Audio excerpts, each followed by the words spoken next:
Did Russia just lose one of their most advanced Black Sea Fleet ships? And is it going to impact their ability to continue to fight? Plus, is Igor Girkin still tweeting from prison? And what does he have to say about Russia's war-making capacity? Nothing good. I'm Paul, U.S. Army combat veteran. It's November 7th, 2023. This is your daily Ukraine update. Let's get into it. Okay, first, there actually hasn't been an update to the control map. So when we look over at the combat map, you can see that the biggest noteworthy is 57 Russian military engagements. But again, you're looking at them spread across the front lines, really in all the locations that you would expect them to be. Bakhmut, Avdiivka, Donetsk City, outside Volodar, right?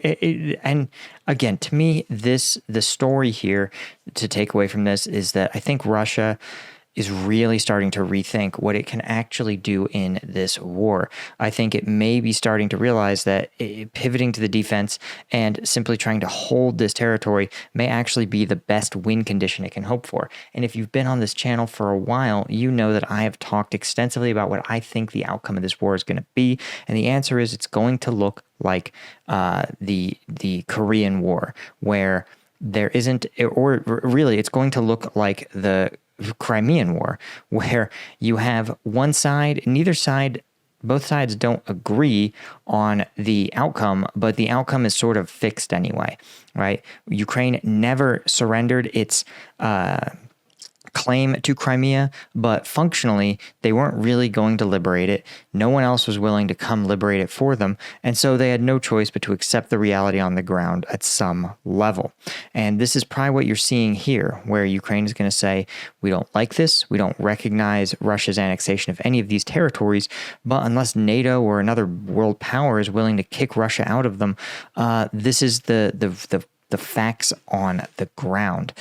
So that's sort of what I suspect things are going to trend towards, where you're not going to see a formal end to the war. You're just going to see it kind of petering out as both sides confront the gnarly reality that this is probably about where the battlefield lines are going to end up. Again, this is why I think Russia's abandoning some of these sweeping attacks. But if you are interested in seeing the footage from these sweeping attacks, plus footage from Israel, you want to check it out at combatvetnews.com. That's where I do the deep dive analysis of this type of footage. I can't show it on YouTube. Plus, it's the best way to support the channel. I really try to be unbiased. I try to be honest. I try to do my best analysis, and you know that doesn't make you any friends in this day and age. So I depend on you guys for support, and thanks to everybody that supports me, the specialist, lieutenant tiers, colonel tiers especially, but any one of these tiers gets you access to the members-only content. These videos drop twice a week, Tuesdays and Thursdays, and they give us insight into the battlefield we can't get anywhere else. So check us out, combatvetnews.com.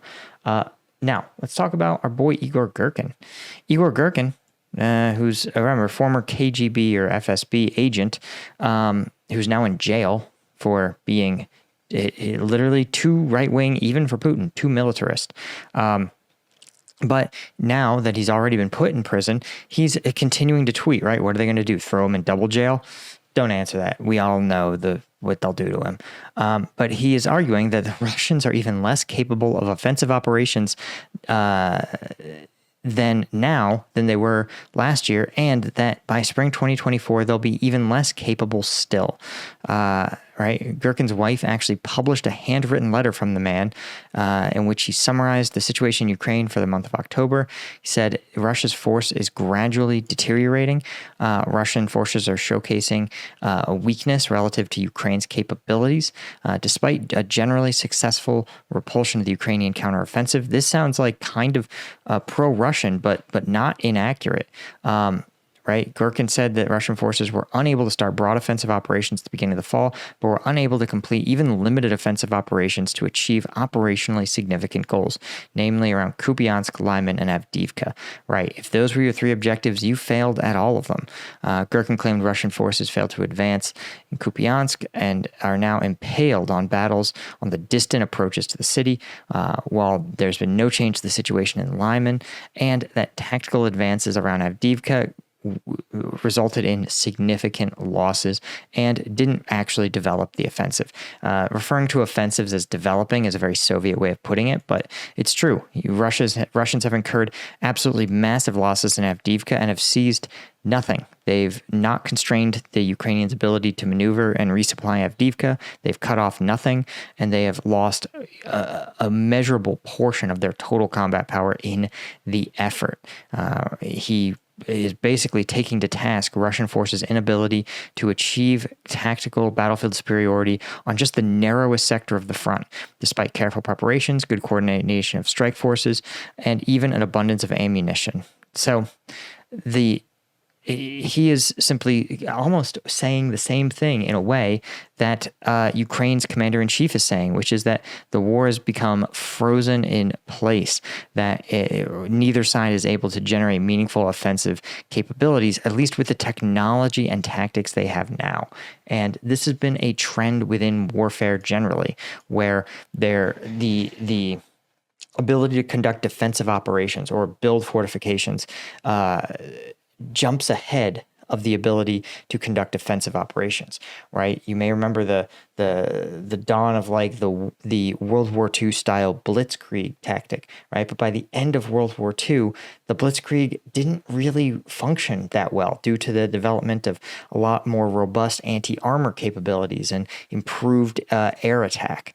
So then you, of course, saw those sort of technologies advanced, right? In the Cold War, in places like the Iran-Iraq War, you saw things become more defensive, right? It was very hard to generate these kind of massed armored offensives. And the reason things changed from that into the air-land battle of the first Gulf War, that was because of the development of air superiority and close air support, the ability of aircraft to support infantry and armored forces to the meter, right? To the tens of meters.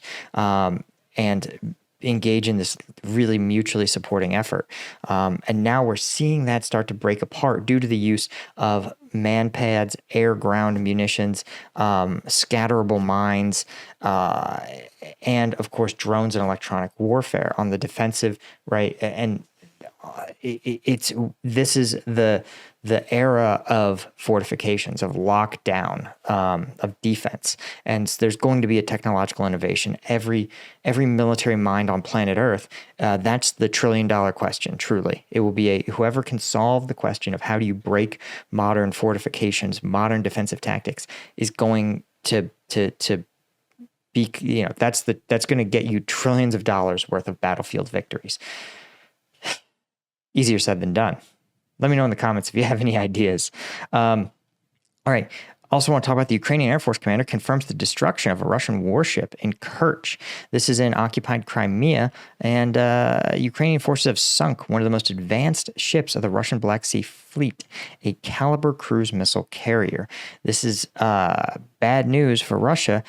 One, because this very advanced warship is essential to a core part of Russia's winter campaign, which will rely on using these cruise missiles and drones to strike Ukrainian infrastructure, right? Damaging power supplies and power plants and things of that nature. And if it can, if they can cripple Ukraine, the thinking is that it will at least punish the Ukrainian people and force them to the negotiating table. It doesn't really work like that. But again, Russia is sort of out of real ideas. And so they're relying on these sort of things. The problem is you need cruise missile platforms to launch your cruise missiles from. And when ships like this get taken out, it suddenly makes it much, much more problematic. Definitely, Putin is not thrilled with that. Anyway, that's all I had, guys. Thank you so much to the Colonel tier members at CombatVetNews.com. Thank you to all of our Lieutenant tier members. Do check us out. That new video is dropping today, and you definitely don't want to miss it. There's so much footage coming from not just Ukraine, but from the Gaza Strip as well, and we're going to be breaking all of that down. Thanks again. See you in the next one. Cheers.